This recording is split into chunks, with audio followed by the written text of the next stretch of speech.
Mummy जी आपके लिए कुछ लेकर आऊं? अरे नहीं बहू, मेरा तो कुछ भी खाने का मन नहीं है। काजल बहू, मैं ये बोल रही थी कि तेरी ननंद आ रही है तो आज खाना उसकी पसंद का ही बना लेना।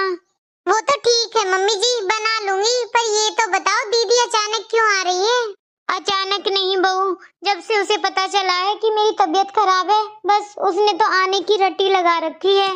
बोल रही है कि मम्मी आपके पास ही आके रुकूंगी कुछ दिन के लिए।